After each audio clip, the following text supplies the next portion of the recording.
आज का टॉपिक है हमारा मगध का उत्कर्ष। तो मगध का उत्कर्ष जो है, चूँकि हम लोग जो कल पढ़े थे 16 महाजनपद के बारे में पढ़े थे। 16 महाजनपद में हम लोग टोटल एक एक करके देखे थे, हम लोग किसकी राजधानी वगैरह सारा देखे थे। सवाल यहाँ पर ये कि ये टॉपिक हम क्यों पढ़ रहे हैं, क्योंकि पढ़ना तो वैसे चाहिए था हमें सारे ही महाजनपद के बारे में पूरा डिटेल में, लेकिन ऐसा नहीं है। इस वजह से नहीं पढ़ रहे हम लोग क्योंकि मगध के बारे में डिटेलिंग पढ़ने का रीज़न ये है क्योंकि ये सबसे ज़्यादा ताकतवर बन के उभरा। उस 16 महाजनपद में मगध सबसे ज़्यादा ताकतवर बन के उभरा। आखिर ये ताकतवर कैसे बना होगा? निश्चित रूप से एक दूसरे को हरा करके, एक दूसरे के ऊपर हमला करके, एक दूसरे को, जैसे एक महाजनपद दूसरे महाजनपद को पर जब अटैक करेगा, अटैक करने के बाद उसको क्या करेगा? अपने साम्राज्य में मिलाएगा। अभी पढ़ेंगे बिंबिसार के बारे में, जब पढ़ेंगे तो उसका साम्राज्य विस्तार करने का अपना तरीका बिल्कुल अलग था। शादी करके ही कर लेता था सबको। अपने जो साम्राज्य विस्तार किया था, देखो साम्राज्य विस्तार दो तरह से हो सकता है। एक तो है कि लाठी के दम पे, यानी कि ताकत के दम पे। तो ताकत के दम पर तुम साम्राज्य विस्तार तो कर लोगे, लेकिन तुम लंबे समय तक उसको तुम अपने साम्राज्य में बना के नहीं रख पाओगे। एक समय के बाद क्या होगा? हो सकता है कि वो साम्राज्य के लोग आपसे विद्रोह कर लेगा और फिर ये क्या होगा, चीज़ें बिल्कुल आपसे अलग हो जाएगा। तो लंबे समय तक अगर आपको लॉन्ग टर्म तक अगर उस साम्राज्य को बना के रखना है तो सबसे अच्छा तरीका क्या है? विवाह कर लो। और राजा लोग विवाह बहुत करते थे, कई सारी रानियां होती थी। तो चूँकि जो उनका जो ससुराल होता था, धीरे धीरे वो ससुराल भी उनके कैप्चर में आ जाता था। अभी भी देख लो, जिनकी शादी होती है ससुराल तो थोड़ा बहुत कैप्चर में आ ही जाता है। तो बिंबिसार भी ऐसा ही करता था, ठीक है। तो बिंबिसार जो है इसी तरह से करता था, शादी वादी करके सबको मिला लेता था। और मिलाने के बाद फिर क्या होता था? अब चलो भाई, धीरे धीरे सबको कैप्चर करके अपना राजधानी क्या हो गया, बढ़ाया। अच्छा, बिंबिसार का जो बेटा था अजातशत्रु, अब अच्छा ये तो हम डिटेल पढ़ेंगे ही पढ़ेंगे। जो पहले अंग महाजनपद था, अंग जनपद का उसको शासक बना दिया था उसको, मतलब उसको हरा करके, अंग को हरा करके वहाँ पर क्या किया था? अपने बेटे को बिठा दिया था, अजातशत्रु को बिठा दिया था वहाँ पे। चल भाई शासक बनो। अच्छा, वहाँ से धीरे धीरे उसको एक्सपीरियंस मिला कि तुमको मगध को अगर संभालना है तो पहले छोटे जगह से सीखो। मतलब जैसे अगर बात समझे कि किसी को राष्ट्रपति के पद पर अगर अच्छे से अगर उसको मतलब राष्ट्रपति के पद पर बिठाना है तो पहले उसको किसी क्षेत्र का, किसी राज्य का राज्यपाल बनाओ। जब उसको राज्यपाल का अनुभव हो जाए तब उसको राष्ट्रपति बनाओ। तो छोटे स्तर से ही लोगों को अनुभव मिलता है। और अजातशत्रु के पास भी अनुभव यहीं से मिला। और वो अंग प्रदेश से जो शुरुआत हुई थी, अब धीरे धीरे क्या हो गया, अब वो खुद ही अपने फादर की हत्या करके वो मगध का शासक बन जाता है। तो ये डिटेल में, चूँकि जब सारे जो हर्यक वंश को जब हम डिटेल में पढ़ेंगे तो पढ़ेंगे सबको, हर्यक वंश पढ़ेंगे, नंद वंश पढ़ेंगे, मौर्य वंश पढ़ेंगे, सारे एक एक करके मगध के जो जितने भी सारे जो ताकतवर जो शासक थे, हम सभी के बारे में पढ़ेंगे। सबसे पहले हम लोग आज ये देखते हैं कि आखिर मगध का उत्कर्ष के पीछे का रीज़न क्या था। तो मगध के उत्कर्ष के पीछे का अगर सही रीज़न देखा जाए तो यही 3 कारण हैं। उसके आर्थिक कारण देखना होगा, उसके राजनीतिक कारण और उसके भौगोलिक कारण। महाजनपद के वाले टॉपिक में भी हम पढ़े थे कि महाजनपदों का विकास किस वजह से हुआ था। वैदिक काल से जो उत्तर वैदिक, चूँकि वैदिक काल का जो टॉपिक पढ़े थे उसके बाद उत्तर वैदिक भी पढ़े हम लोग, जैन का टॉपिक पढ़े, बौद्ध का टॉपिक पढ़े। वहाँ पे हमने क्या देखा, जो सबसे बड़ा चीज़ जो देखने को मिला वो क्या देखा? आखिर उस धर्म का विकास भी इसी तरीके से हुआ होगा ना, चूँकि हर एक टॉपिक का एक दूसरे से कनेक्शन है। तो जो पढ़ते हैं, जो मगध का जो उत्कर्ष हुआ, जो 600 BC की बात, 600 BC की जो बात कर रहे हैं, ये आर्थिक विकास होने का वजह क्या था? लोहा। हमने बार बार बताया कि लोहा सिर्फ लोहा नहीं था, एक धातु के रूप में इसको पढ़ना बेवकूफ़ी होगा। दरअसल ये बहुत बड़ा क्रांति था, ये सब चीज़ ला के चेंज कर दिया। ताम्रपाषाण काल में चीज़ें उतना बदलाव नहीं लाया जितना ज़्यादा कि ये लाया। इस लोहे के विकास के वजह से सबसे बड़ा बेनिफिट क्या मिला? कृषि को फ़ायदा मिला। तो लोहे की वजह से क्या होगा? अगर लोहे का विकास होगा तो जहाँ पर कल तक हल में लकड़ी का इस्तेमाल करते थे, अब लकड़ी के जगह पर उसमें लोहे का जो फाल का इस्तेमाल किया जाएगा। तो इससे क्या होगा? कृषि की जो जुताई है वो ज़्यादा बेहतर तरीके से होगा। जब कृषि में जुताई अच्छे तरीके से होगा तो इसके वजह से क्या होगा? कृषि में उत्पादन ज़्यादा होगा, यानी कि फसल पहले की तुलना में अब ज़्यादा उपजाने लगेंगे लोग, तो कृषि का उत्पादन क्या होगा, बढ़ेगा ना। तो यानी कि लोहे के विकास की वजह से कृषि उत्पादन क्या होगा। अच्छा, जब उत्पादन बढ़ेगा तो निश्चित रूप से लोगों के पास अधिशेष की स्थिति आएगी। कृषि अधिशेष का मतलब जितना हमारी ज़रूरत है और हम ज़रूरत से ज़्यादा उपजाएंगे। जब कृषि अधिशेष की स्थिति होगी तो निश्चित रूप से, अब देखो, जब यहाँ पे कृषि में अधिशेष की स्थिति होगी यानी कि अब लोगों के पास अनाज पहले की तुलना में ज़्यादा उपजा पा रहे हैं, तो उस अनाज को क्या करेंगे, लोग बेचेंगे ना। तो अब लोग क्या करेंगे, अब यहाँ से देख लो कि व्यापार की स्थिति आएगी ना, यानी कि व्यापार में बढ़ोतरी देखा जाएगा, उन्नत व्यापारिक स्थिति हो जाएगा। अच्छा, जब कृषि अधिशेष की स्थिति होगी तो व्यापार बेहतर होगा, ये तो हम पढ़ चुके हैं। इसके अलावा राजा की कर की प्राप्ति भी तो बढ़ेगी, यानी कि टैक्स। पहले की तुलना में अब टैक्स क्या होगा, बढ़ेगा। अच्छा, जब टैक्स बढ़ेगा तो राजा की ताकत भी क्या होगी, क्योंकि राजा के रोकड़े में यानी कि राजा के खजाने में पैसा पहले की तुलना में अब क्या होगा, अब राजा अमीर होगा, अब उस पैसे का इस्तेमाल वो करेगा। देखो, पैसा जब किसी के पास आता है तो उसको मन छुदबुदाने लगता है कि पैसा करे तो करे क्या, पैसा बहुत आ रहा है, तो उस पैसे को क्या करेगा, वो अपनी प्रतिष्ठा के लिए, अपने मान सम्मान के लिए वो और खर्चा करेगा। अब राजा सोचता था यार छोटा मोटा एरिया का हम केवल राजा होंगे, नहीं, हम बड़का क्षेत्र का राजा बनना है वाला, बड़ा सपना देखने लगा राजा। पहले राजा छोटा सपना देखता, जब उसके पास पैसे वगैरह होने लगे तो सपने का भी दायरा कब बढ़ता है, जब तुम्हारे पास रोकड़ा बढ़ता है। ये बात सही है कि कई बार क्या होता है, जब तुम्हारी आर्थिक स्थिति बेहतर होती है तुम उस सिचुएशन में ज़्यादा बेहतर सोच पाते हो। कहने का मतलब है कि तुम और बड़ा सोच पाते हो। इसी का जस्ट दूसरा पहलू भी है कि कई बार तुम्हारे साथ ऐसा भी होता है कि जब चीज़ें बहुत दिक्कत में होते हो तब भी तुम बेहतर सोच पाते हो। कहने का मतलब है जब कभी कभी तुम्हारे पास जब अभाव की स्थिति होती है तब कुछ नया सोच पाते हो, समझ रहे हो ना। जब तुम्हारे पास पैसे ज़्यादा होते हैं तब तो तुम बेहतर सोच पाते ही हो, क्योंकि तुम्हारे पास सबसे बड़ी चीज़ है पूंजी। अब जब तुम्हारे पास पूंजी है तो निश्चित रूप से तुम निवेश करना चाहोगे, इन्वेस्ट करोगे, और इन्वेस्ट करोगे किसके लिए, बेहतर आउटकम के लिए। समझ रहे हो ना। तो अब राजा की स्थिति पहले की तुलना में क्या हो गया, काफ़ी बेहतर हुआ। ऊपर बैठ जाओ इधर से। राजा की स्थिति पहले की तुलना में क्या होगा, बेहतर होगा। अब राजा क्या रखेगा, सेना। अब राजा जो है अपने पास क्या रखेगा, सेना, क्योंकि उसको पता था कि हमको ताकत बनना है तो पहले तो सेना, पहले लठ के दम पे तो शुरुआत वहीं से हुआ। साम्राज्यवाद की जो बात हम कह रहे हैं, ये जो बार बार हम जो कह रहे हैं कि जो इम्पेरियलिज्म की जो बात करते हैं, ये जो साम्राज्य का जो विस्तार होगा वो कैसे होगा, क्योंकि राजा को पता था अब हमारी स्थिति पहले की तुलना में काफ़ी अच्छी हो चुकी है, अब तो हम साम्राज्य का क्या करेंगे, विस्तार करेंगे। और साम्राज्य विस्तार करने के लिए उसके सेना रखने की ज़रूरत। अब टैक्स बढ़ेगा तो सेना को रखेगा, तो सेना का खर्च निकाल लेगा ना आराम से।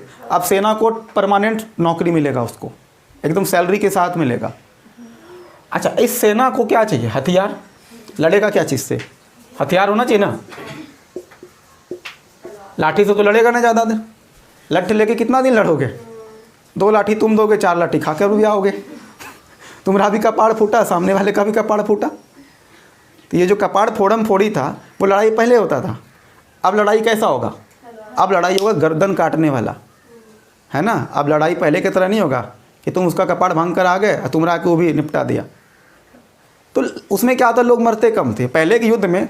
मतलब कहते हैं कि जन माल की हानि जो है कम होते थे, लेकिन जैसे ही हथियार उन्नत होगा अब नुकसान ज़्यादा होगा, अब लोगों की निर्मम पूर्वक हत्या होगी।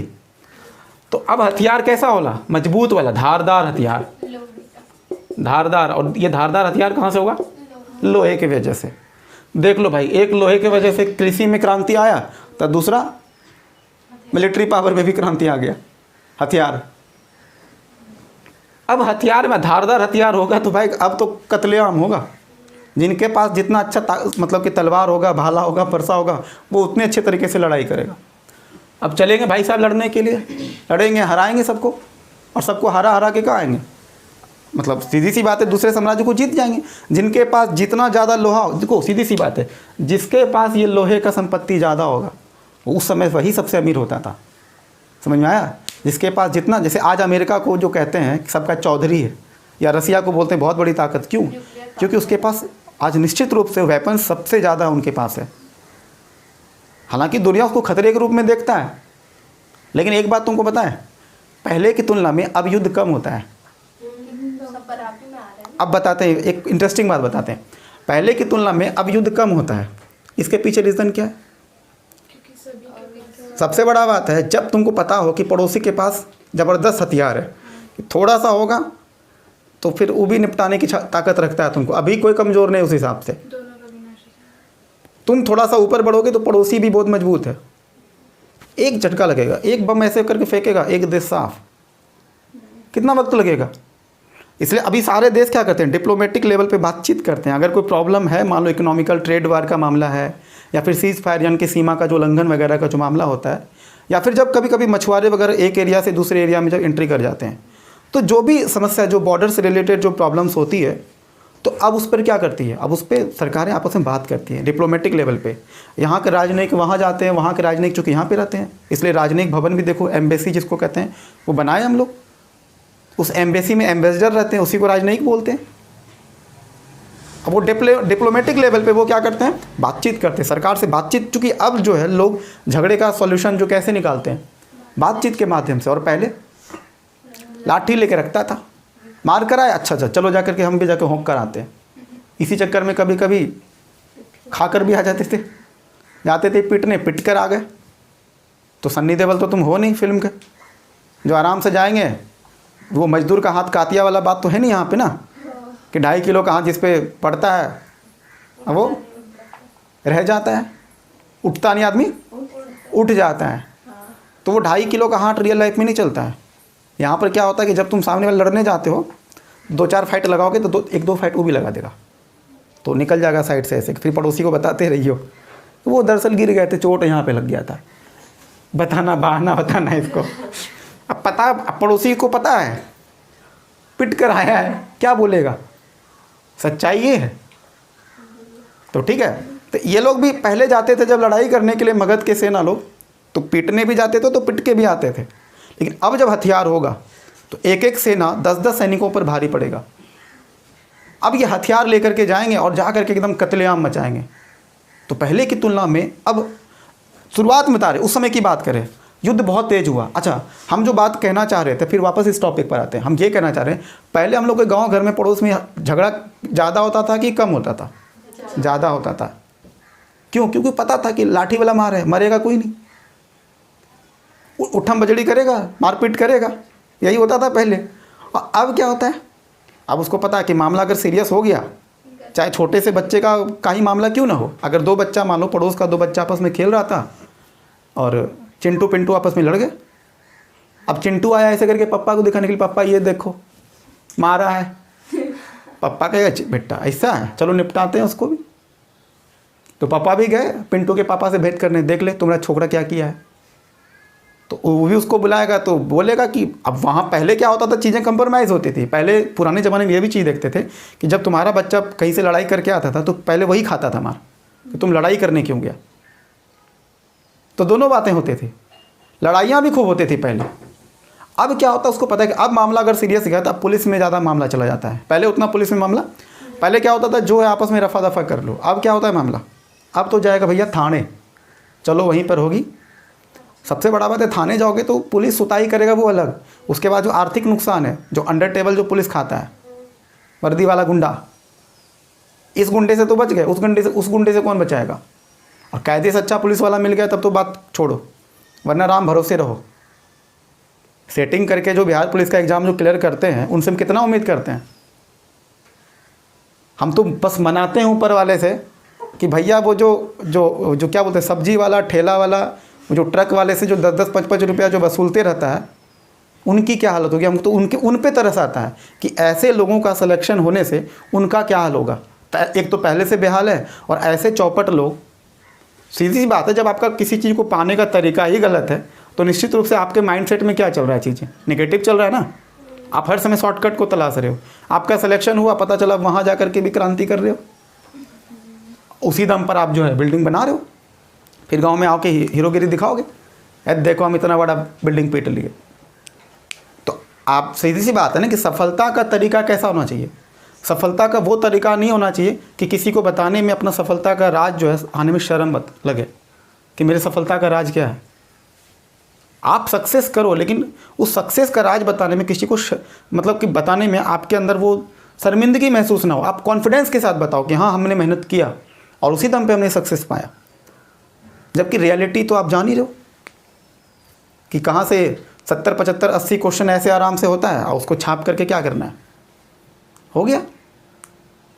जब 80, 85 क्वेश्चन आपको एग्ज़ाम होने से पहले ही मिल जाएगा, रट कर जाओगे अंदर में, तो आपका आप क्यों नहीं क्वालिफाई करोगे। और उसके बाद थोड़े हट्टे कट्टे हो, ठीक ठाक दौड़ धूप लेते हो, तो आपका सिलेक्शन होने का चांस बढ़ जाएगा। ये कोई पीसीएस का एग्ज़ाम तो है नहीं कि पीटी में तो बेटा तुम्हारा जुगाड़ लग गया, मेंस में तो घुलटनियाँ मार दोगे बिल्कुल। और फिर इंटरव्यू में वो जो बुढ़े लोग बैठे होते हैं पूछ के तुम्हारा जो है ना अंदर का जो है ना मतलब गुर्दा तक निकाल देगा, ऐसे ऐसे सवाल पूछता है। तो कब तक बचोगे, नहीं बच पाओगे। वहाँ शॉर्टकट नहीं ज़्यादा चलता है। इसलिए जो यूपीएससी या जो पीसीएस का जो लेवल का एग्ज़ाम होता है, जो एक दिन से ज़्यादा एग्ज़ाम का जो जिसका होता है, जिसको कि वनडे एग्ज़ाम नहीं बोलते हैं, उसका स्टैंडर्ड अलग होता है। और इस एग्ज़ाम का स्टैंडर्ड क्या होता है, तो वनडे एग्ज़ाम में हालांकि देखो अगर सही से कराया जाए तो बहुत अच्छे तरह, लेकिन बिहार की हालत तो आप जान रहे हो कि कैसे बिहार पुलिस में लोग एग्ज़ाम में अच्छे स्टूडेंट का हो नहीं पाता है। समझ में आ रहा है। तो ये थोड़ा सा टॉपिक से थोड़ा हटके था और ये ज़रूरी भी था हमारे लिए कि ऑनेस्टी कितना इंपॉर्टेंट है। हम बात ये कहना चाह रहे थे कि पहले कैसे लड़ाई झगड़ा ज़्यादा होता था। जब पड़ोसी के पास हथियार ज़्यादा होगा तो निश्चित रूप से अब लड़ाई होने की संभावना क्या होगा, कम, क्योंकि सामने वाले के भी मन में क्या होता है, डर। ऐसा नहीं कि मगध से पहले लोग लड़ाई झगड़ा नहीं करता था। आप देख लो मोहनजोदड़ो हड़प्पा काल जब पढ़ रहे थे तो कत्लेआम लाशों का ढेर पड़ा हुआ था, पत्थरों से थकुच के लोगों को मार देता था गर्दन पे। लेकिन अब लोगों को मारना क्या है, पत्थर से किसी की हत्या करना, उसके तुलना में हथियार से किसी की हत्या करना क्या है, ज़्यादा आसान है ना। तो अब जब ये धारदार हथियार से जब हत्या होने लगेगी तो अब कत्लेआम चुकी मचेगा, अब कत्लेआम ज़बरदस्त तरीके से चलेगा। तो लोहे का विकास होने की वजह से, जिस लोहे से हम क्या उम्मीद किए थे कि अच्छाई सब चीज़ अच्छा ही होगा, तो अच्छा हो पाया क्या। हर एक चीज़ का दोनों पहलू होता है। किसी चीज़ की क्रांति के होने की वजह से, जैसे कहते हैं विज्ञान, हम लोग बचपन से ही हम लोग लेख लिखते हैं, विज्ञान वरदान है या अभिशाप।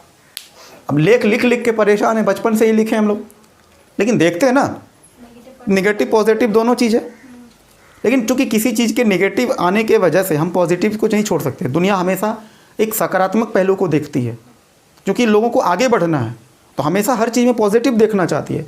लोहे के वजह से निश्चित रूप से पॉजिटिवनेस ज़्यादा आई, सकारात्मकता ज़्यादा है, लोगों की आय बढ़ी, कृषि में उत्पादकता बढ़ी। तो लोगों का लाइफ स्टाइल जो है पहले की तुलना में क्या होगा, ईजी हो जाएगा। कंफर्टेबल होकर के लोग खेती करेंगे, पहले की तुलना में नहीं कि लिए हुए हैं और गर्दन बेचारा बैल जो खींच रहा है, बैल परेशान हो चुका है। अब बैल के पीछे जो दूसरा बैल जो है जो पीछे से पकड़ा हुआ है वो भी परेशान है। तो दो बैल के साथ तीसरा बैल ये भी उसमें तबाह हो रहा है। तो उसके वजह से लोगों का एफर्ट कम लगा। लोहे के फाल के वजह से कृषि का उत्पादन जो बढ़ा, वो सबसे बड़ा रीज़न था लोहे का विकास। आखिर बात है कि लोहे का विकास ऐसा नहीं था कि सिर्फ मगध में हुआ था, और भी जगह पे लोहे का विकास हुआ था। लेकिन मगध में एक और चीज़ था जो सिर्फ लोहे के वजह से नहीं हुआ। सबसे बड़ा बात है कृषि तो तुम करोगे, खेत की जुताई तो तुमने कर लिया, लेकिन सिंचाई, क्योंकि उस समय लोगों की मुख्य पेशा क्या था, मुख्य आजीविका क्या था, कृषि। तो सारा खेला तो इसी के आसपास गिरेगा ना, कृषि पर ही सारा चीज टिका, पूरी अर्थव्यवस्था कृषि पर टिका हुआ। तो जब तक कि उन्नत जल व्यवस्था नहीं होगा तो कृषि हो पाएगा, नहीं हो पाएगा। अच्छा, ये उन्नत जल व्यवस्था कैसे आया, मतलब उन्नत जल व्यवस्था कैसे था, क्योंकि ये जो मगध का जो क्षेत्र था, जैसे ये गंगा है तो इधर से था, कौन नदी था, नहीं गंगा, यहाँ पर ये गंगा नदी है। उसके बाद इधर से तुम्हारा सोन नदी है, सोना। इधर से जो तुम्हारा था गंडक था, सॉरी हाँ गंडक था, और भी कई सारी नदियाँ, तो कोसी वगैरह तो तुम्हारा यहाँ अंग में आ जाता है। तो यहाँ पर कौन सा नदी था, इस जगह पर, यहाँ पर जो तुम्हारा था सोन नदी था, और ये क्या है, गंगा, और यहीं पर मगध का उत्कर्ष हुआ था।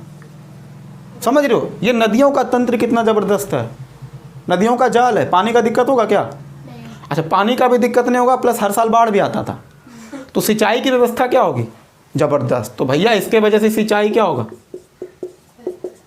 सिंचाई ज़बरदस्त था। तो सिंचाई अच्छा होगा, सॉरी सिंचाई जब अच्छा होगा तो कृषि अच्छा होगा कि नहीं होगा।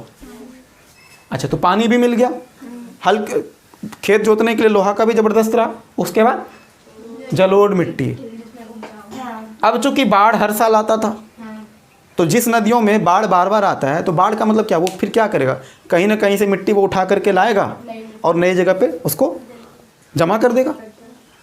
तो जो नया मिट्टी है जो जाके जमा जो करता है उसको क्या बोलते हैं, जलोढ़ मिट्टी। जो नई मिट्टी होती है इसको खादर बोलते हैं, बांगर बोलते हैं, इसको खादर बोलते हैं। खादर मिट्टी, नई जलोढ़ मिट्टी को। अच्छा, जलोढ़ मिट्टी में भी दो तरह का होता है, जो नई जलोढ़ मिट्टी होता है और एक है पुरानी जलोढ़ मिट्टी। पुरानी जो नीचे लेयर में चला उसको पुराना कहेंगे, क्योंकि मान लो जो बाढ़ से जो मिट्टी लेकर आया तो लेयर टू लेयर होगा ना, तो जो नीचे रहा तो उसको क्या बोलते हैं, पुरानी जलोढ़ मिट्टी। और जो ऊपर का लेयर है वो क्या है, नई जलोढ़ मिट्टी। अच्छा, कई बार ऐसा होता है जैसे इस एरिया में पहले बाढ़ आया करता था, एक समय था, अब नदी का चूंकि रास्ता बदल गया, अब दूसरे जगह बाढ़ आता है, यहाँ बाढ़ नहीं आता है, तो अब ये मिट्टी क्या हो जाएगा, एक समय ये खादर मिट्टी था, अब क्या बन जाएगा, बांगर बन जाएगा, पुरानी जलोढ़ मिट्टी हो जाएगा। हालांकि ये भी उपजाऊ है, वो भी उपजाऊ है, लेकिन इसकी तुलना में वो कहीं ज़्यादा उपजाऊ होगा। आज गंगा के क्षेत्र में देख लो ना, इतना ज़्यादा जो आप देखते हो दियारा का जो क्षेत्र में जो सब्जी वगैरह बहुत ज़्यादा उगाया जाता है, वहाँ पे गेहूँ, मक्का, देखते हो क्या ज़बरदस्त तरीके से। तुम देखना कि दियारा के क्षेत्र में हर बार बाढ़ आता है, हाँ, और उसके बाद जब चला जाता है, जब बाढ़ का सीज़न जब ख़त्म हो जाएगा, फटाफट आता है वहाँ पे खेती वेती करता है आराम से, ज़्यादा खाद का भी ज़रूरत नहीं पड़ता है और फसल ज़बरदस्त तरीके से उगता है, किसान बहुत खुश। तो जलोढ़ मिट्टी के वजह से, उन्नत जल व्यवस्था की वजह से, लोहे का विकास की वजह से कृषि का उत्पादन क्या होगा, बढ़ा। और कृषि के उत्पादन के वजह से जो हम स्थिति देख रहे हैं, जो कृषि अधिशेष की स्थिति हुई, इससे व्यापार वाणिज्य का भी विकास होगा। तो व्यापारी वर्ग जो वैश्य वर्ग की बात बताते हैं, हमने बताया भी था कि यही वैश्य जो वर्ग होंगे ये व्यापार की तरफ धीरे धीरे बढ़ेंगे और ये हिंदू धर्म के कर्मकांड वगैरह को खारिज करने की बात करता है। खुद क्षत्रिय भी परेशान थे जो वैदिक कर्मकांड की वजह से, सब अपना अपना अलग अलग रास्ता। देखो लोग जैसे जैसे, देखो होता क्या है ना, कोई भी धर्म में जो रिफॉर्म होता है वो कैसे होता है, समय के हिसाब से चेंजिंग आता है, उसमें तुम्हारी ज़रूरत के हिसाब से, तुम्हारी स्थिति जितनी अच्छी होगी तुम धर्म को अपने हिसाब से करो, अपने बेनिफिट के हिसाब से लोग सोचते हैं। एक समय था जब वैदिक कर्मकांड को भी लोग आराम से एक्सेप्ट कर लेते थे शुरुआत में, लेकिन जैसे जैसे उनको दिक्कत होने लगा एक समय के बाद फिर क्या होगा, बोले फालतू में झमेला यार, बोल ये तो कह रहा है कि जो है आप जो है ब्याज नहीं ले मतलब किसी से कर्ज नहीं ले सकते हैं व्यापार करने के लिए, तो जब कर्ज ही नहीं ले पाएंगे तो हम व्यापार कैसे करेंगे। इसी वजह से धीरे धीरे सारे लोग नाराज़ होकर के, और क्षत्रिय भी काफ़ी परेशान थे ये जो ब्राह्मणों के वजह से, क्योंकि अब धीरे धीरे वो टैक्स और ज़्यादा, ब्राह्मण और ज़्यादा सर पे चढ़ने लगा। ब्राह्मण कहने का मतलब पुरोहित, तो सभी को तकलीफ होने लगा धीरे धीरे। तो ये समझ में आया पूरा मैटर, आर्थिक कारण। अब आर्थिक कारण के बाद देखते हैं राजनीतिक कारण। तो पहले वीडियो को पॉज करते हैं, फिर राजनीतिक कारण समझते हैं। अब देखते हैं, चूँकि हम लोग आर्थिक कारण देख लिए, अब देखते हैं राजनीतिक कारण। निश्चित रूप से आर्थिक कारण ही राजनीतिक कारण भी बनेगा।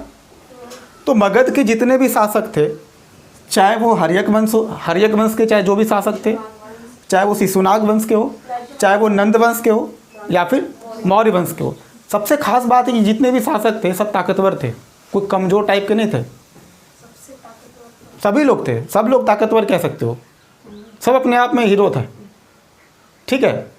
अच्छा, निश्चित रूप से जब किसी भी क्षेत्र में जब ताकतवर लोगों का शासन अगर ज़्यादा होगा तो वो क्षेत्र वैसे भी ज़्यादा डेवलप करेगा। राजनीतिक कारण में एक चीज़ और देखते हैं कि इनकी जो प्रशासनिक व्यवस्था थी वो ज़बरदस्त था, इनको प्रशासन करने का तरीका बड़ा शानदार तरीके से आता था, प्रशासन ज़बरदस्त तरीके से थे। इनका एडमिनिस्ट्रेटिव देखो, प्रशासक, अच्छा प्रशासक उसी को कहते हैं ना जिनके अंदर एडमिनिस्ट्रेटिव क्वालिटी हो, उनको पता है कि किसी चीज़ों को उनको कैसे मैनेज करना है। क्योंकि किसी भी राज्य के कई सारे काम होते हैं, उस काम को करने का तरीका ही तो तुम्हें अच्छा प्रशासक बनाता है। जैसे कोई लोग जो आईएएस की जो प्रिपरेशन करते हैं वो क्यों करते हैं, क्योंकि उनको पॉलिसीज़ बनाना होता है। शुरुआत में तो पॉलिसीज़ के इम्प्लीमेंटेशन करते हैं। जैसे भारत सरकार की जितनी भी योजनाएं आती हैं, जो योजना बनाता है वो कौन बनाता है, वो एक आईएएस ही बनाता है, ठीक है। क्योंकि पहले शुरुआत में वही जो आईएएस वहाँ तक पहुँचा है, पहले वो किसी जिले का वो डीएम वगैरह होता है, तो अच्छा डीएम के स्तर पे जब आप हो तो निश्चित रूप से जो पॉलिसीज़ बनाने वाले जो ऊपर के लोग हैं, जो आपके आला अधिकारी जो ऊपर वाले हैं, वो आपको पॉलिसीज़ बना के देते हैं कि इसको ऐसे करके, मतलब ये पॉलिसीज है, इसको इम्प्लीमेंट करना है। और उनका काम क्या है? उस पॉलिसीज़ को अच्छे से इम्प्लीमेंट करना। तो आपको पहले पॉलिसीज़ को इम्प्लीमेंट करने आना चाहिए, फॉलो करना आना चाहिए, क्योंकि तभी आप उस पॉलिसीज़ को अच्छे से बना पाओगे। तो ये जितने भी शासक थे शुरुआत में, चूँकि हर एक राजा का तुम देखना लगभग क्या, उसका जो बेटा होता है उसको कहीं ना कहीं प्रशासन में लगा देता है पहले एक्सपेरिमेंट के लिए। जैसे हमने अजातशत्रु के बारे में बताया ना तुमको, कि अंग जनपद का उसको बना दिया, अंग को हरा करके, चलो भाई तब तक तुम यहाँ शासन करो। और उसके बाद फिर क्या किया? फिर तो उसको खुद ही समझ में आ गया कि जो है अब मेरा बाप का भी टाइम आ गया है, निपटा उसको, और निपटा ही दिया। राजनीतिक भूख जो था उसके अंदर, और ये भूख चलते रहेगा। तो अच्छी प्रशासनिक व्यवस्था की वजह से ये जो वंश था वो काफ़ी क्या बोलते हैं, शक्तिशाली वंश माना जाता है, ये जितने भी सारे वंश थे। और ये भी एक वजह था मगध का उत्कर्ष करने के पीछे। तो ठीक है, पॉज करते हैं, और पॉज करने के बाद फिर देखते हैं हम लोग भौगोलिक का। अब देखो, अब जो हम पढ़ रहे हैं, जो तीसरा पॉइंट है वो हमारा क्या है? भौगोलिक कारण। तो हम लोग आर्थिक कारण देख लिए, राजनीतिक कारण देख लिए, उसके बाद जब भौगोलिक कारण जब देखेंगे, क्योंकि ये सबसे ज़्यादा इंपॉर्टेंट है। तो वो क्या होता है ना, जब कोई भी क्षेत्र वो कितना रिच है, कितना अच्छा है, वो डिपेंड करता है उसके भूगोल पे, उसके जोग्राफिकल लोकेशन पर डिपेंड करता है। जैसे आज दुनिया में हम अमेरिका को सबसे अमीर देश कहते हैं, सबसे मजबूत देश भी कहते हैं। उसके पीछे रीज़न क्या है? अगर हम अमेरिका का मैप अगर देखेंगे ना, तो देखते हैं एक तरफ से अटलांटिक महासागर है, अमेरिका के जो पूरब है वहाँ पे क्या है? अटलांटिक महासागर है, और पश्चिम में क्या है? प्रशांत महासागर है। चूँकि दूर दूर तक कोई दूसरा देश, मतलब कोई बड़ा क्षेत्र वैसा, हालांकि मैक्सिको वगैरह है, ठीक है, मैक्सिको वगैरह तो है ही, और भी कई सारे देश हैं वहाँ पे, छोटे छोटे देश हैं। लेकिन चूँकि अमेरिका के आसपास का देखिएगा कोई देश नहीं है, पानी से ही पूरा घिरा हुआ क्षेत्र है वो। तो सबसे पहला फ़ायदा क्या हुआ उसको? ऐसा भूगोल होने की वजह से वहाँ पे जल मार्ग की व्यवस्था ज़बरदस्त है। चूँकि जिनके पास समुद्री रास्ता है, तो वो व्यापार क्या करेगा? अच्छे तरीके से करेगा, यानी इंपोर्ट और एक्सपोर्ट क्या होगा? ज़बरदस्त तरीके से होगा। उसके बाद है पड़ोसियों से हमले के खतरे होगा उसको। अमेरिका पर किसी को हमला करने से पहले 50 बार सोचना पड़ेगा। एक ऐसा क्षेत्र है जिसके चारों तरफ पानी ही पानी है, मतलब ज़्यादातर पानी का ही क्षेत्र है, तुम भाग नहीं पाओगे। तो अब देख लो, इंडिया पाकिस्तान के बीच जो युद्ध होता है, चूँकि जो क्षेत्र ऐसा है कि वहाँ पे लड़ाई आसानी होता है। लेकिन अगर सोचो, इंडिया पाकिस्तान के बॉर्डर पे एक बड़ा सा पहाड़ होता है, जैसे भारत और चीन के बीच में होता, तो निश्चित रूप से ऐसे में लड़ाई होने का चांस क्या होता है? कम होता। जैसे भारत चीन के बीच ऐसा नहीं करें कि लड़ाई युद्ध नहीं हुए, कई सारे युद्ध हुए हैं, बहुत सारे युद्ध हुए हैं, लेकिन उस युद्ध को करने में बहुत तकलीफ होती है, क्योंकि बीच में जो कई सारे दर्रा को क्रॉस करना पड़ता है, पहाड़ी क्षेत्र है। लड़ाई आराम से आदमी वहाँ करेगा जहाँ पर कि मैदानी सतह है, जहाँ पर कि आराम से तोप गोले वगैरह को, जो मिसाइल वगैरह लेके जाना वहाँ पे पॉसिबल हो, ईजी। तो पुराने पहले लड़ाई उतनी नहीं होती थी, क्योंकि अब हमारे पास टेक्नोलॉजी काफ़ी बेहतर है। ज़मीन से नहीं लड़ेंगे, मिसाइल ले जाके वहीं पे लड़ेंगे। तो अब तो कई सारे लड़ाकू विमान भी हो चुके हैं। तो मेरा कहने का मतलब है कि अब तुम्हारा जो भूगोल है उस पर भी डिपेंड करता है कि तुम कितने ज़्यादा बेहतर कर सकते हो। जैसे हम बात करते हैं मगध का, तो मगध का जो शुरुआत की जो राजधानी था वो कहाँ था? राजगीर था, राजगिरी जिसको पहले कहते थे। और ये जो राजगीर है वो पहाड़ी दुर्ग से घिरा हुआ था, मतलब चारों तरफ से क्या है? पहाड़ है। मतलब ये जो क्षेत्र है समझो एक तरह से पहाड़ की गोद में बसा हुआ है। तो ऐसे क्षेत्र में हमला करना आसान है क्या? नहीं। चूँकि मगध काफ़ी सुरक्षित था। अगर हम राजगीर की बात करें तो ये पहाड़ी दुर्ग से घिरा हुआ था। और अगर हम पाटलिपुत्र, जो कि उसके बाद की राजधानी जो है पाटलिपुत्र, जो कई सारे शासक तुम देखना राजधानी चेंज करते रहेगा, राजगीर से पाटलिपुत्र करेगा, फिर पाटलिपुत्र से वैशाली कर देगा, वैशाली से फिर पाटलिपुत्र कर देगा। ये सब क्रम पढ़ेंगे अभी आगे चल के। तो पाटलिपुत्र में चूँकि हम पढ़े थे अभी कि इधर से क्या था, ये गंगा नदी है, यहाँ से कौन था? गंडक नदी, यहाँ से सोन नदी। तो यहाँ का जल प्रवाह इतना ज़बरदस्त था, यहाँ पर जलदुर्ग का मतलब होता है चारों तरफ से वो पानी से घिरा हुआ क्षेत्र था। हम बताएं ना अभी, जब पानी से भी तुम पानी से अगर घिरे हुए, वो क्षेत्र भी क्या हुआ? सेफ हुआ। यहाँ पर पहले जो मगध था वो पहाड़ी दुर्ग से घिरा हुआ था, और बाद में जब इसकी राजधानी का जो परिवर्तन हुआ तो ये क्षेत्र जो पटना का जो क्षेत्र है वो क्या है? जल दुर्ग से घिरा हुआ था। तो दूसरे क्षेत्र यानी कि दूसरे महाजनपद वाले इन पर आसानी से हमला नहीं कर सकते थे, हमला पहले भी आराम से नहीं कर सकते थे, बाद में भी नहीं कर सकते थे।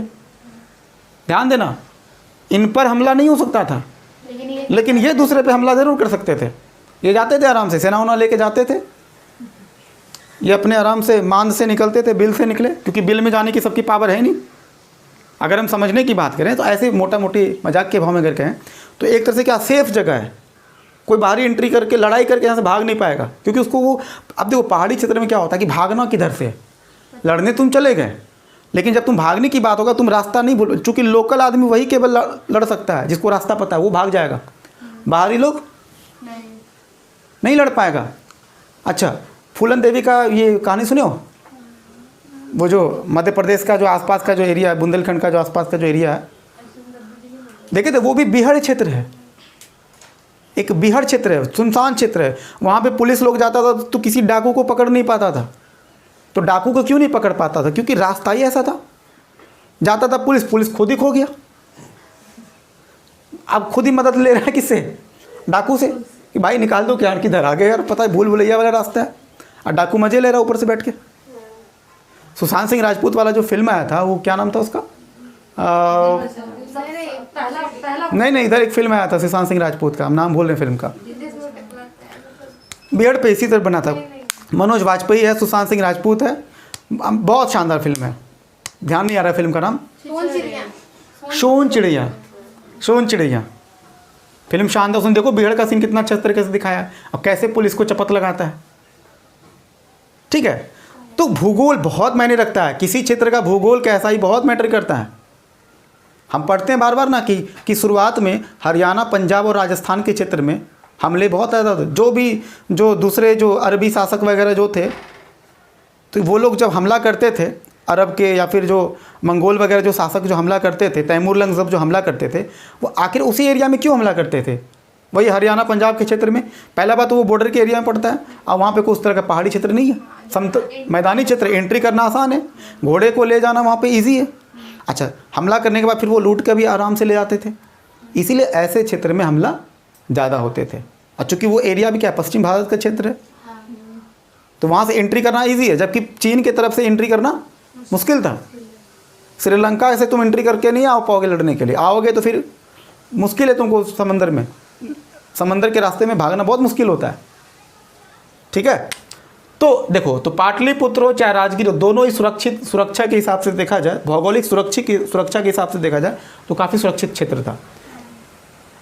तो ये खुद सुरक्षित थे, लेकिन दूसरे पर हमला करते थे और आराम से क्या करते थे, उसको जीत करके आते थे। समझ में आया?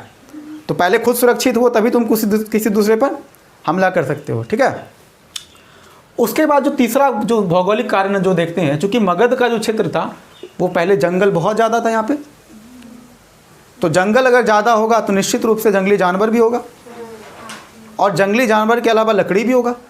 तो जंगली जानवर की अगर हम बात करें तो जंगली हाथी भी था वहाँ पे, और इस जंगली हाथी का इस्तेमाल जो उसके महावत जो होते हैं, जो उस जंगली जानवर को ट्रेनिंग वगैरह दे करके उसको लाया वहाँ से पकड़ के, और हाथी को एक समय के बाद ट्रेनिंग देने के बाद वो उसी तरह से रिएक्ट करेगा जैसा आप उसको सिखाओगे।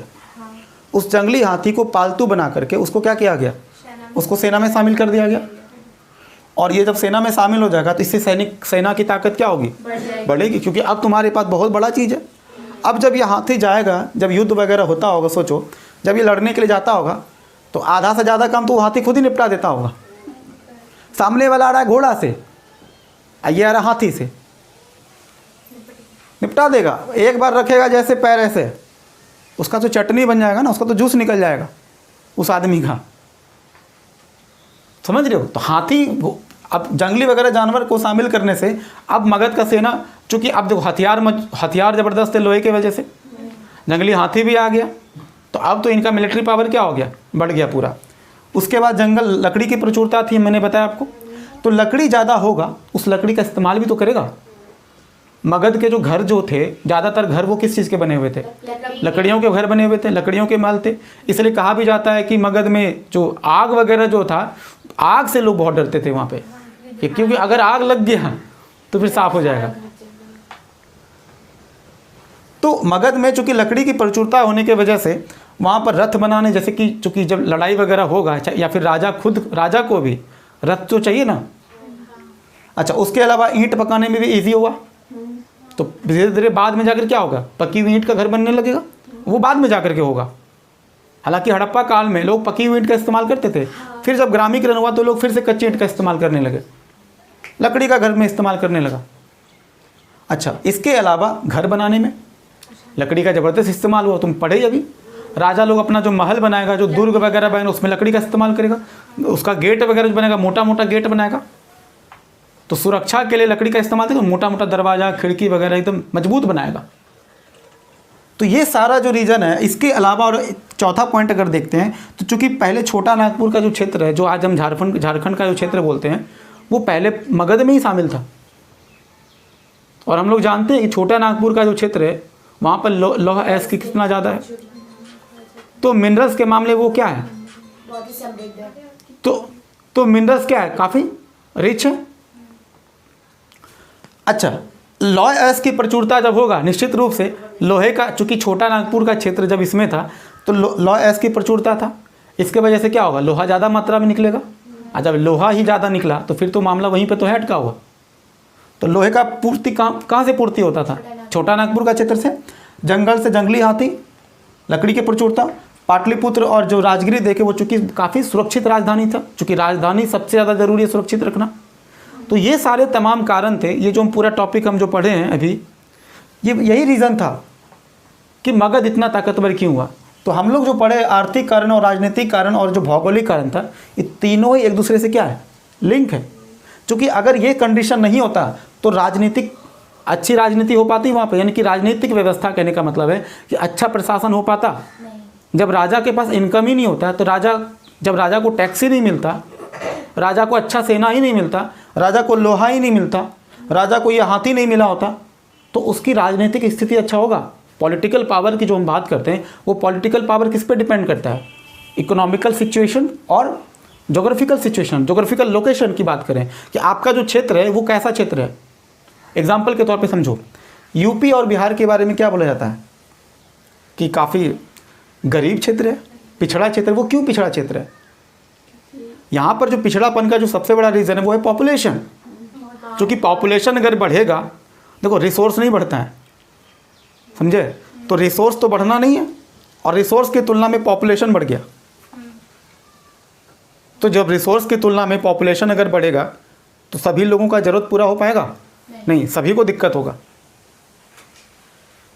तो चूंकि पॉपुलेशन और रिसोर्स अगर इक्वल होता तो दिक्कत नहीं, सब लोग अमीर थे।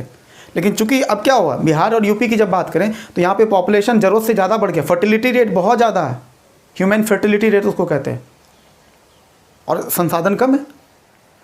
हालांकि जितना संसाधन है प्रचुर है, मानते हैं, लेकिन चूंकि कई बार क्या होता है कि संसाधन का बंटवारा अच्छे तरीके से नहीं होता है। राजनीतिक उदासीकरण की वजह से जितने भी जो शासक यहाँ पर जो आए, जो भी हमारे मुख्यमंत्री बने, वो उस मतलब प्लानिंग को सही से इम्प्लीमेंट नहीं कर पाए, तो संसाधनों का बंटवारा उचित तरीके से नहीं हुआ, इसलिए कुछ लोग काफ़ी गरीब रह गए और कुछ लोग काफ़ी अमीर हो गए। उसके अलावा ये क्षेत्र में क्या है, जाति व्यवस्था भी एक बहुत बड़ा रीज़न है लोगों के पिछड़ापन का। चूँकि हम जानते हैं कि उत्तर भारत में धर्म का बोलबाला है, यहाँ पर लोग धर्म को लेकर के बहुत ज़्यादा एक्टिव हैं, जबकि दक्षिण भारत में वैसा नहीं है। तो दक्षिण भारत में तुम देखना, इसीलिए दक्षिण भारत में दर्शन का विकास होता है। शंकराचार्य वगैरह आप देख लो, कई सारे जो दर्शन की बात हम जब करते हैं, षड्डांग दर्शन भी जो पढ़ेंगे, अधिकांश दर्शन का विकास हमारे दक्षिण भारत से होता है, जबकि धर्म का विकास कहाँ होगा, उत्तर भारत से। यही है भारत की खूबसूरती, एक तरफ से दर्शन का विकास होता है और एक क्षेत्र से धर्म का विकास होता है। तो बिहार और यूपी की जब हम बात कर रहे हैं, तो बिहार यूपी के पिछड़ापन का कारण तो सबसे बड़ा रीज़न पॉपुलेशन, और ऐसा नहीं कि भौगोलिक लोकेशन। अच्छा, ये पॉपुलेशन बढ़ा कैसे, सवाल ये होता है कि आखिर ज़रा ये बताना कि यहाँ पे पॉपुलेशन ज़्यादा हुआ ही कैसे। एजुकेशन तो हुआ ही, मामला वो तुम समझते ही हैं। एक चीज़ बताओ, क्योंकि ये क्षेत्र क्या है, कृषि के हिसाब से बहुत ही परफेक्ट जगह है, पानी वानी का दिक्कत उतना नहीं है। हालांकि बहुत सारे क्षेत्र में सूखा भी पड़ता है, तो कई कई क्षेत्र में बाढ़ भी आता है। हम लोग जब बिहार का भूगोल पढ़ेंगे, बिहार स्पेशल वाले टॉपिक में जब हम कराएंगे भी, तो हम देखेंगे कि बिहार का बहुत सारे क्षेत्र ऐसे, खास करके जो उत्तर बिहार का जो क्षेत्र है, उत्तर बिहार का में भी जो पूर्वी बिहार है, पूर्वी उत्तर जो बिहार है, जो दरभंगा और जो कटिहार और पूर्णिया अररिया का जो क्षेत्र हम देखते हैं, वहाँ पे क्या होता है, बाढ़ ज़्यादा आता है। जबकि दक्षिण बिहार में जो बांका और गया का जो क्षेत्र है, नवादा का जो क्षेत्र है, वहाँ पे क्या है, सूखा का समस्या है। लेकिन ओवरऑल फिर भी देखा जाए तो यूपी और बिहार में क्या है, कृषि के हिसाब से चूँकि नदियों का तंत्र ज़्यादा है, नदियों का ज़्यादा जाल है ना, तो नदियों के तंत्र होने की वजह से, मतलब अच्छे वाटर सिस्टम होने की वजह से यहाँ पर क्या हो रहा है, एग्रीकल्चर ज़बरदस्त हुआ। जब खेती ज़्यादा होगा तो अनाज भी ज़्यादा होगा, तो जब लोगों का पेट अगर आराम से भर ही रहा है उसको टेंशन क्या एक्स्ट्रा एफर्ट करने का। तो जब लोगों को भोजन आराम से मिल जाए ना, तो समझ लो उसके बाद वो क्या सोचता है, क्या दिक्कत है, फर्टिलिटी रेट बढ़ाओ, roll number 1, roll number 2, roll number 3 आते जाएगा। इस क्रम से लोग इसी क्रम से लोग जो है बच्चे पैदा करेंगे। अब पॉपुलेशन बढ़ाओ, रिसोर्स तो बढ़ा नहीं, चूँकि खाने पीने का दिक्कत था नहीं तो एक्स्ट्रा कुछ करना भी नहीं था, खेती करते रहो। तो जब चूँकि अधिकांश जनसंख्या खेती पर ही डिपेंड हो जाएगा, तो खेती एक ऐसा चीज़ है जहाँ पर कि उतना प्रोडक्टिविटी नहीं होता है। जैसे एग्रीकल्चर की तुलना में अगर आप दूसरा काम करोगे तो वहाँ पर आपको आउटकम ज़्यादा होता है, लाभ ज़्यादा मिलता है, जबकि खेती में क्या होता है, उतना ज़्यादा प्रॉफिट नहीं है। एक तो बहुत सारे लोग, चूँकि कृषि में क्या होता है कि अधिकांश लोग क्या करते हैं, कृषि में जुटे हुए हैं, जितना ज़्यादा ज़रूरत है उसके तुलना में ज़्यादा लोग जुटे हुए हैं। इसके वजह से प्रचंड बेरोजगारी भी आ रहा है, काम कम है और लोग ज़्यादा जुटे हुए हैं, तो निश्चित रूप से प्रोडक्टिविटी क्या होगा, कम होगा। तो बिहार यूपी का जो क्षेत्र की, जैसे दक्कन क्षेत्र की बात करें तो वहाँ पे एग्रीकल्चर उस तरीके से नहीं हो पाता है। हालांकि वहाँ पे काली मिट्टी की वजह से वहाँ पे कॉटन वगैरह ज़बरदस्त तरीके से होता है। लेकिन चूँकि देखो अब दक्कन का जो क्षेत्र, दक्कन की क्षेत्र की जो बात करते हैं, वहाँ पे लोग दूसरे जैसे कि व्यापारिक विकास वहाँ ज़्यादा हुआ है। एक रीज़न ये भी है बिहार यूपी का पिछड़ा होने के कारण कि ये समुद्र तट के अंदर है, काफ़ी अंदर है, ये लैंडलॉक एरिया की तरह समझ लो, जिसको स्थलाबद्ध जो क्षेत्र कहते हैं, स्थलीय क्षेत्र है। जबकि वो सब क्या है, समुद्र। तुम गौर करना, जितने भी भारत के जो समुद्र के तट से जो नज़दीक है, जो बॉर्डर कोस्ट के एरिया पे हैं, वो क्या है, कोस्टल एरिया में क्या है, व्यापार अच्छा होता है। वहाँ पे लोगों का व्यापार करने का अपना दूसरा भी रिसोर्स है, एग्रीकल्चर के अलावा वो फिशरीज में भी काम एक्टिव रहते हैं। तो वहाँ पे लोगों की पर कैपिटा इनकम क्या है, ज़्यादा है। तो पर कैपिटा इनकम ज़्यादा है तो एजुकेशन बेहतर है, एजुकेशन बेहतर है तो निश्चित रूप से फर्टिलिटी रेट क्या होगा, बर्थ रेट क्या होगा, कम होगा। जबकि उत्तर भारत में पीछे रह गए। हालांकि मगध के टाइम में चूंकि नदियों का तंत्र काफ़ी अच्छा था, तो वहाँ पे क्या होता है, लोग नदी से व्यापार करते थे पहले। लेकिन ये चीज़ें जा करके आप देख रहे हैं यूपी बिहार की समस्या। हालांकि जब इस पर बात करने के लिए, टॉपिक पे बात करें तो यूपी बिहार के पिछड़ापन के बहुत सारे कारण हैं, ठीक है। तो इस तरह से मिला के ये जो मगध का जो उत्कर्ष का जो आज का टॉपिक है वो हमारा कंप्लीट हो गया। अब कल से जो हमारा टॉपिक जो हम पढ़ेंगे, हम लोग क्या क्या पढ़ेंगे, ये जो पूरा जितने वंश का जो क्रम है जो हमने अभी देखा, हम लोग देखेंगे। सबसे पहले हर्यक वंश को पढ़ेंगे। अच्छा, हर्यक वंश से पहले भी एक और वंश आया था, वृहद्रथ वंश, जिसके बारे में आमतौर पे बुक में कम दिया होता है। तो शुरुआत चूँकि जो मगध जो है, मगध का जो उत्कर्ष है वो वृहद्रथ ने ही किया था, तो वहाँ से चीज़ें चलेगा। फिर उसका बेटा जो है, वृहद्रथ का बेटा जो जरासंध आएगा, फिर जरासंध और कृष्ण का जो कॉन्ट्राडिक्शन जो चलता है, कृष्ण तो उनके डर से जो है मथुरा छोड़ के चले गए थे, सॉरी वहाँ द्वारका चले गए थे वो, उनसे मतलब आतंक, इतने आतंकित थे उनसे कृष्ण। जरासंध बहुत ही प्रतापी राजा था। तो कुल मिला के कल से जो पढ़ेंगे हम लोग, हर्यक वंश, शिशुनाग वंश, नंद वंश और मर्द वंश, और एक एक करके सभी शासकों पढ़ेंगे। लेकिन ध्यान रखना, बैकग्राउंड यही काम करेगा, बात यही रहेगा, सब में ये चीज़ें तुमको क्या मिलेगा, कॉमन। और इसी के वजह से चीज़ें क्या होगा, मगध साम्राज्य का उत्कर्ष होता है। और पतन भी पढ़ेंगे कि पतन होने के पीछे फिर बाद में क्या रीज़न रहा। तो आज का टॉपिक हम लोग यहीं पे ख़त्म करते हैं, फिर हम लोग कल से पढ़ते हैं।